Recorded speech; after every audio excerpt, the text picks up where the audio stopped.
2:45. There's no one in the place except you and me.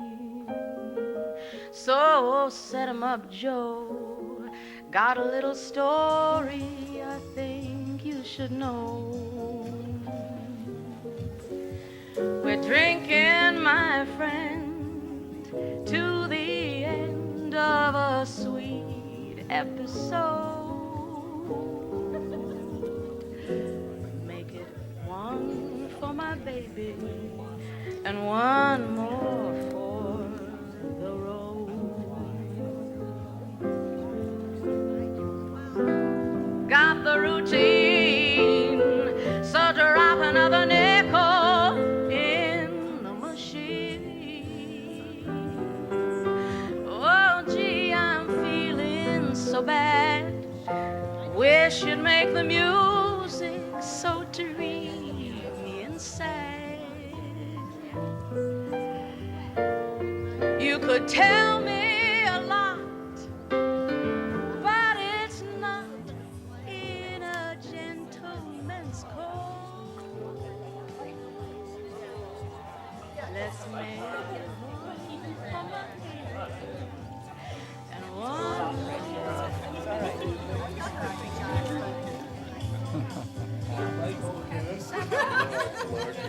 You may not know it. Happy Father's Day. Happy Mother's Day.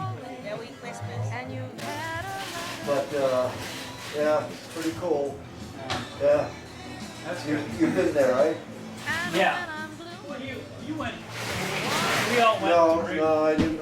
Oh, you didn't bring. You didn't go to bring Dad back. No, I don't know what I was doing. Yeah. I have no idea where I was. Oh, okay. So. Jill, where was I in '87? I think probably broke. That's why. We've been gathering photos for Mom's Gathering in August, and I don't know if Jacqueline told you, there's one of you. You have me in a stranglehold. So when I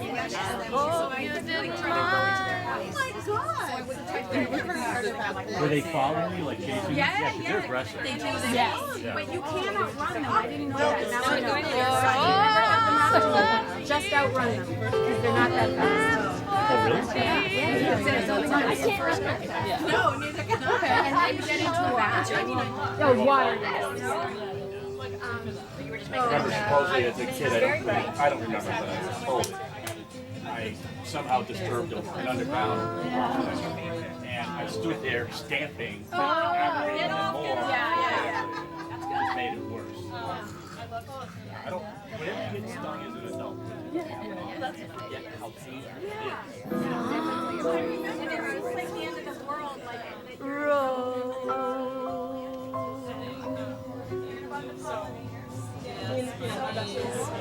Oh, you have two here and then Just like circle. How was your everything yourself? Yeah, it was definitely no one here. It's crazy. And so it's and my it feels like you're in. no, it's a small. There is no one like switching to dinner feels like dolls that I'm safe. What's supposed to be. But you got to have friends. The feelings are so strong. You got to have friends to make that day last long. I had some friends, but they're gone. Something came and took them away, and from the dusk till the Hello. all right.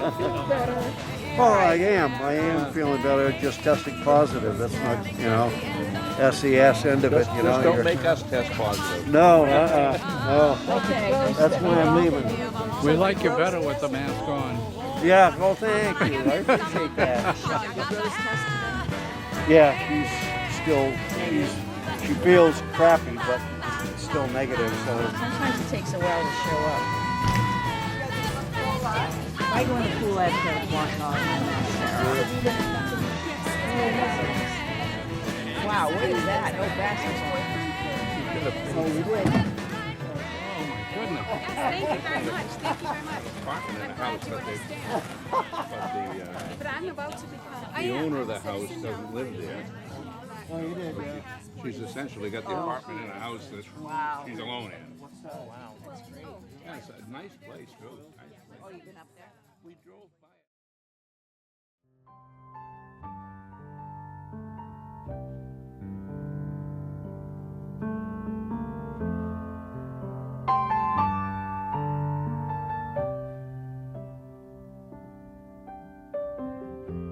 We had an apartment in the city. Me and my husband liked living there. It's been years since the kids have grown a life of their own, left us alone. John and Linda live in Omaha. Joe is somewhere on the road. We lost Davy in the Korean War.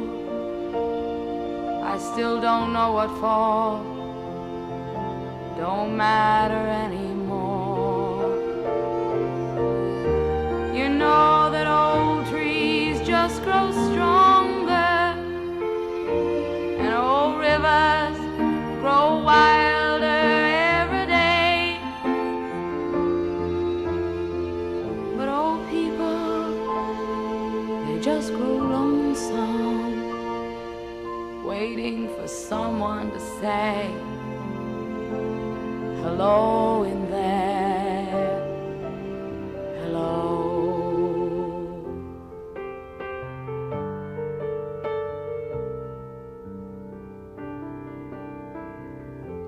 Me and my husband, we don't talk much anymore. He sits and stares through the back door screen, and all the news just repeats itself like some forgotten dream that we've both seen. Someday I'll go and call up Judy. We worked together at the factory. Ah, but what would I say when she asks what's new? Say nothing, what's with you? Nothing much to do. You know that old trees just grow stronger, and old rivers grow wilder every day. Ah, but old people, they just grow lonesome, waiting for someone to say hello in there.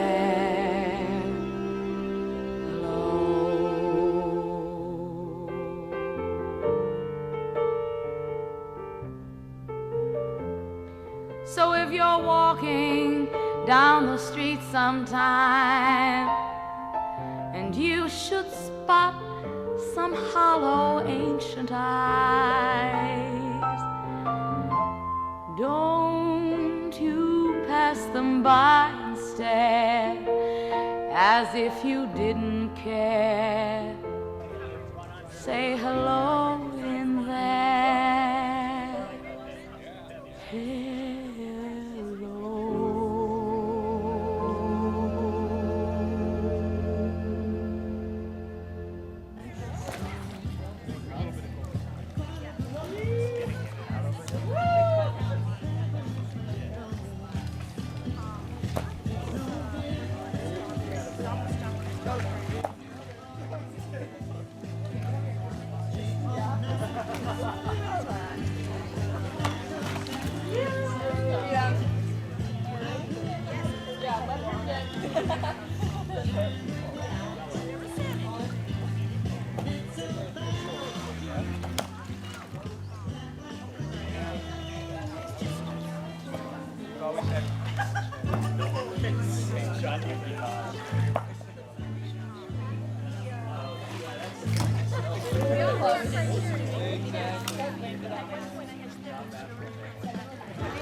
seconds. How about first?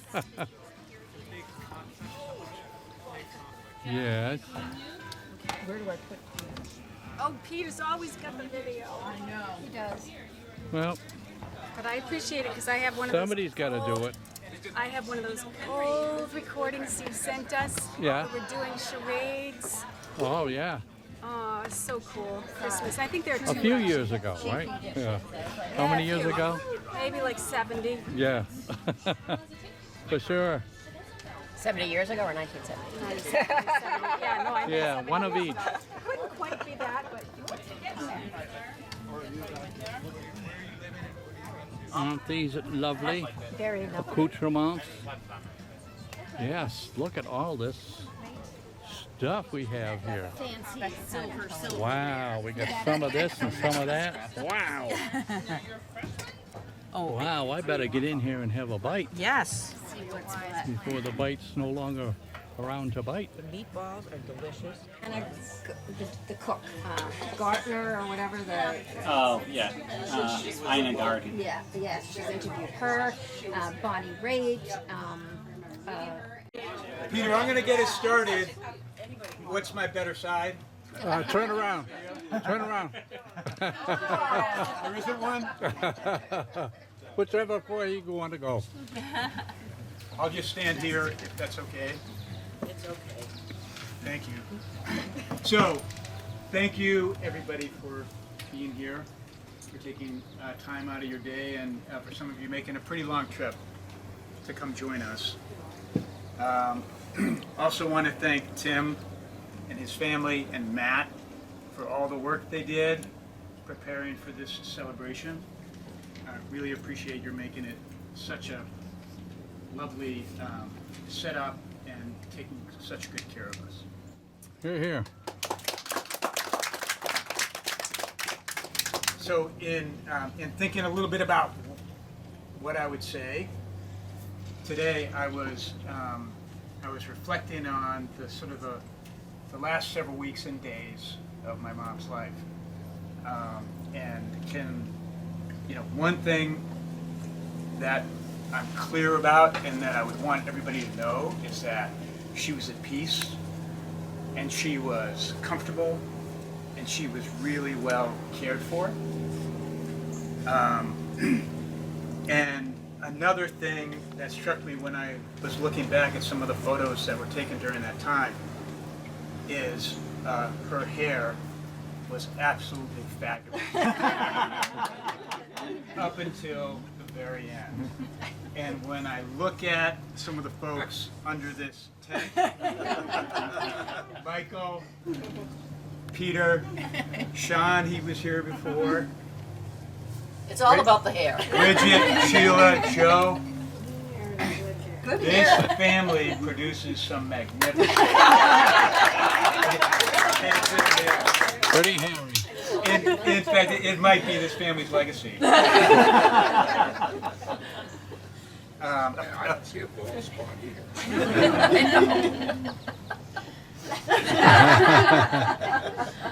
A few more words about sort of those last sort of weeks and days. It was hard for sure, but there was a silver lining, and the silver lining was being able to spend so much time with my sister Mara and Bridget.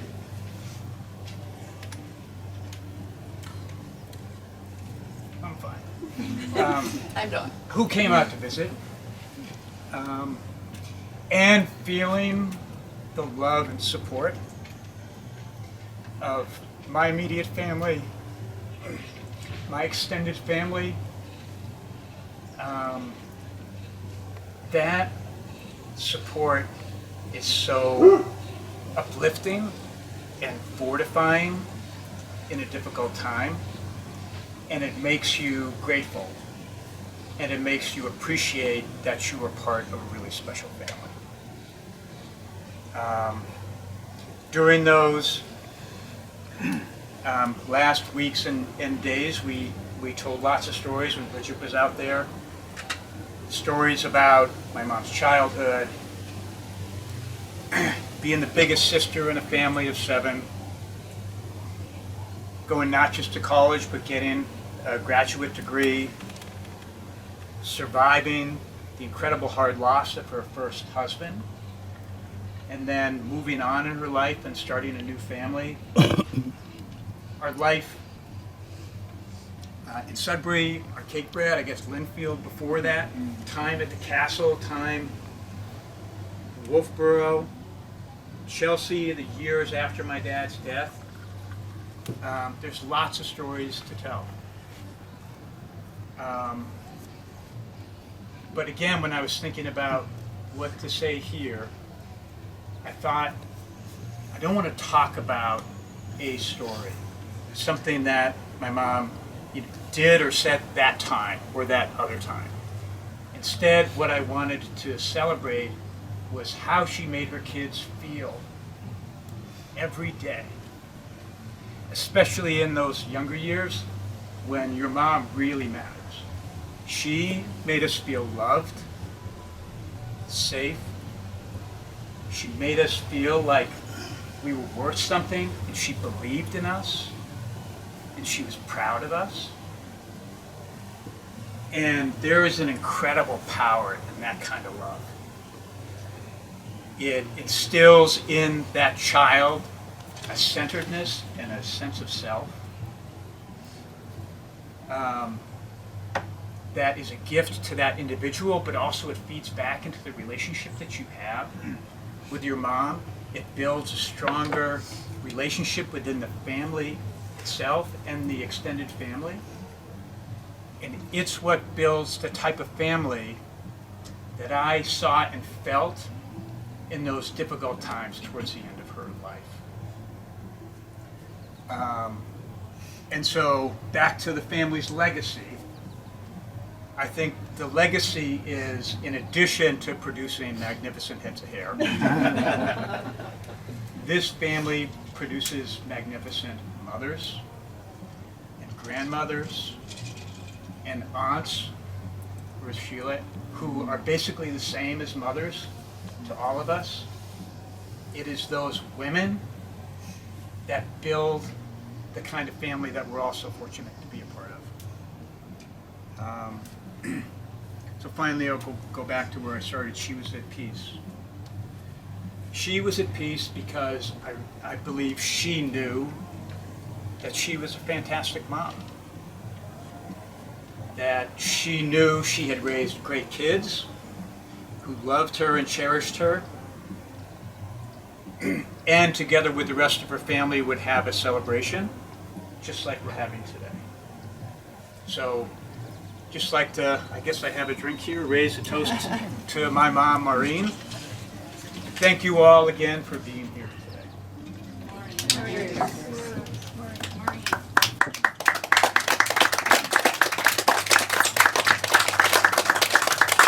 I don't know if anybody else wants to say anything. There's no pressure. Somebody has said something, so we're covered. I just want to follow up on that. Thank you, Josh. That was very nicely done. Thank you. Josh, Mara, and Matt, thank you for everything you did during a very difficult time. Taking care of her in her final days. What you guys were able to do was phenomenal and much appreciated.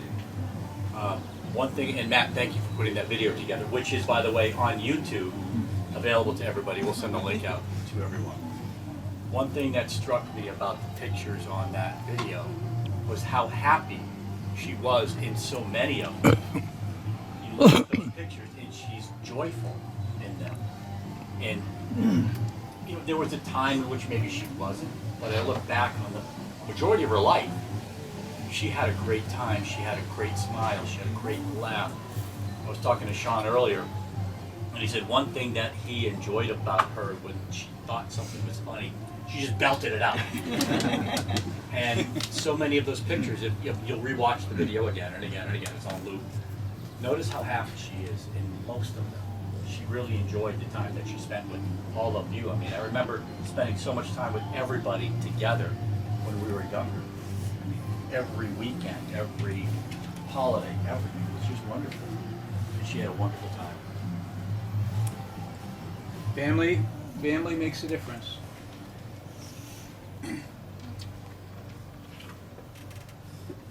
So I'd like to say a couple words. So my mom taught me how to swear.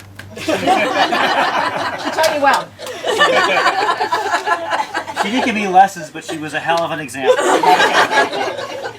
She was the most brilliant, thoughtful, kind, patient, loving individual, but she had a filthy mouth. She passed it down. And she passed it down, and I have now passed it down to my kids.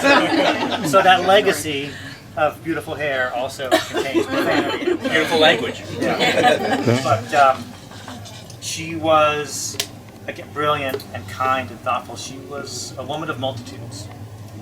And she was a wonderful mother, a loving wife. She was so good to all of us. I know she was a kind sister. She was a caring aunt. She was a pain in the ass towards the end, but you know, at that point she was entitled. She was entitled. And she knew she was entitled. But she was happy, she was content to live her life on her terms, the way she wanted to. Who cared what anybody else thought?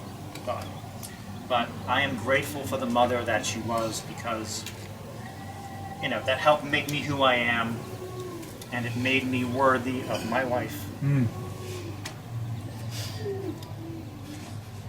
I think I'm a good parent to my kids. Time will tell. If the swearing is an indication, I don't know. But I'm just grateful you guys are all here. Thank you guys for coming.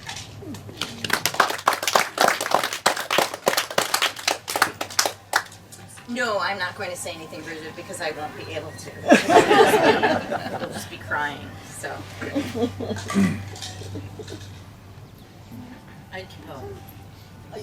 you going to say? I was just going to say Bridget and I worshipped her. She was 14 years older than I was. Watch it. I'll stand up. Wrapped in towels. Stop bossing your sister around. It's polka dot though. We just worshipped her. She had so much class, and she was so pretty and could dance. And Well, I'll come over there because we can bounce it off each other. mutton jesters. That's our color coordinated. So what? Yeah, we did worship her. She was like, and you probably all heard this, she was like a princess to us. Yeah. She was that much older, 13 years and 14 years older than us. And She had high heels that we'd wear around without her knowing. but she was so elegant, such a lady. And in my family, those values, you know, my parents, it was important that you were a lady. And It was she motherhood was that made her swear. until she got married and then learned how to swear. She was never like that. But she was so elegant and smart and quiet and self-possessed and kind and generous with her time when we were kids. And then if you want to add that, well, so I'll go there. So, and then once you get married and our family grew, and she and Bob shared so much with all of us, with the whole family. And as Josh said, that's how you learned it too. And look at you sharing everything you have. Yeah. Your parents did that their whole marriage. And it made for some beautiful memories. And Grammy and Papa did the same thing. And your mother learned from them what family was. And I've always felt that as I see, you're all here, all of your own families feel the same way. Everything is very special. You're there for everything, every event, every occasion, and everyone is the most special person at that time. And Josh, what you said about the photos, my God, she was so proud of you all. And the graduations and the grandchildren. She was always holding a baby. And she loved her family. And when I was with her, I was fortunate, thank you to Laura and Josh for sharing her with me her last week I was out there, and they held their mother's hand, and I stood at the foot of the bed until the very end. And there was a calm and a terrible loss, and I will always have that loss. But I talk to Maureen on the phone often, and as recently as last night, Mara and her family were here for dinner, and Sheila and I went out with her. And I got home, and I reached for the phone to call Maureen to tell her how much fun we had. And I can't tell you how many times I've looked at the phone, and as I'm reaching, I remember I can't talk to her, but I loved talking to her, and about her laugh. She had a wonderful laugh, and I would, a lot of the time it might have been a one-way conversation, because I would tell her, you know, what the activity was, and I would go to something and I'd call her and I'd say, okay, did you hear about this? You know, and so she'd hear everything. So,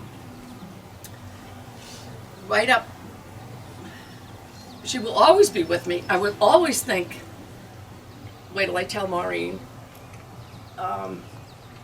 because she loved hearing it all. She was such an example of as you said, you know, care and comfort, and making you feel like you are the only person when you're talking to her. She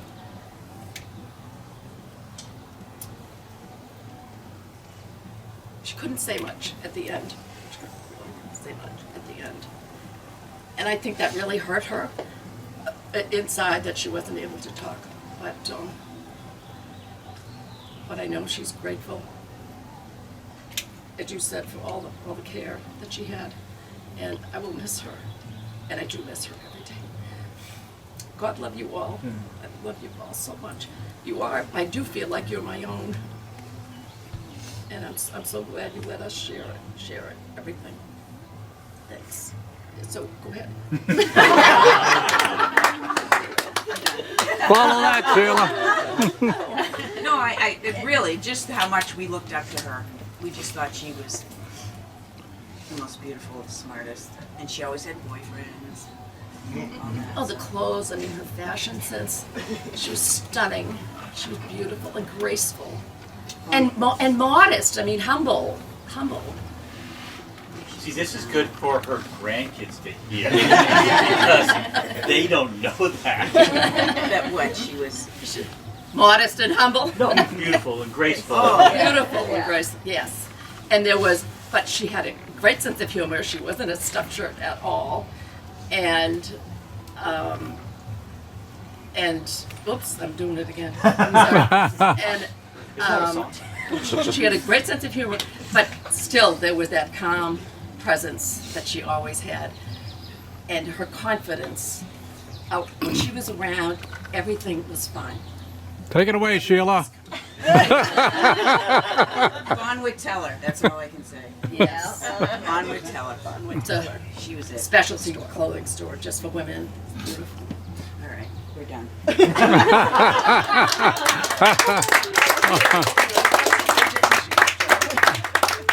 Well done, Bridget.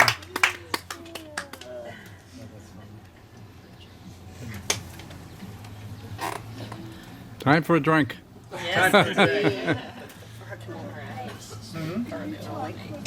So she would be very happy to have all of us together. Yes. I mean, there are people we haven't seen here for years, so thank you all. There's a reason for that.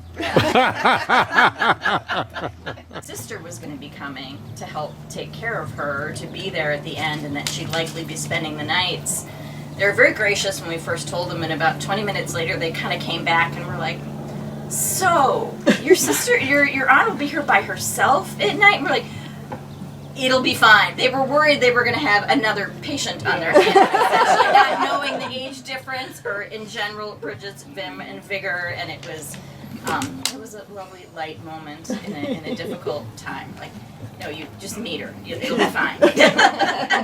And weren't they patient with me? They were amazing. They were amazing. When we moved Mom to the hospice, she was received and they got her into her room and got her changed out of her hospital gown. And then when we first went in to see her, the nightgown they had changed her into had cardinals on it, which, as many of you will know, were very special to Grammy.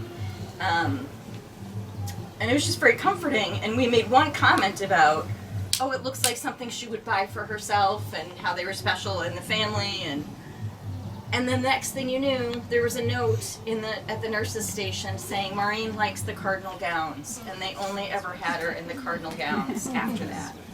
So you just knew how well she was being taken care of. So it's very comforting. Some of you may remember many years ago I had a little trouble with the law. And soda cans. So, got arrested for felony breaking and entering when I was 18. Concealed this. And I took the call from the police. No, that was me. Because I was at the castle. I'd like to clarify, I have never been arrested. You're the only one. I know. I was not technically arrested. I was arrested, fingerprinted, mugshotted. Oh my I want to see that. Why wasn't that in the slideshow? Let's all get t-shirts, yeah. And You look very proud of that. and with the help of my siblings, concealed it from my parents because we knew this was going to be written up in the local paper. Oh, no. They were out of the country at the time. But I was, but not right away. And I was just about to leave to college, so I asked my siblings, "Don't let Mom and Dad see the paper." And so they successfully didn't see the write-up in the article about me and my friend and breaking into the high school. To steal what, Dad? To steal what? Like some football jerseys and a couple of IBM Selector typewriters. But it was breaking and entering in the nighttime, so it was actually cool. It was cooler and serious. Horrible. And so the way she learned about it is a friend called her and said, "Hey, Maureen, I'm so sorry to hear about it." And so that day, I was in college, going to a history lecture. My mom went to BC, found what class I was in. Class was about to start. I'm sitting up, 15 rows in this big lecture hall, and I see my mom down in the front door doing this. So I come home. We're going to court the next day. I've got a public defender. Anyway, so I go home to face my parents, and I'm in their bedroom telling them about what happened, and my mom literally said, this goes back to how she believed in us and was proud of us and wanted to see the best of us. She literally said, "I know it. You were probably working so hard that summer that you didn't even know what you were doing." Is that rose-colored glasses? And my dad was like, "Maureen, what the hell is wrong with you?" So, needless to say, we stayed out of jail and things ended up okay. But that was my mom in the worst of circumstances, looking for the best in her kids. So, thank you for hearing that out. For the young people under the tent, the moral of the Never went below 10 degrees.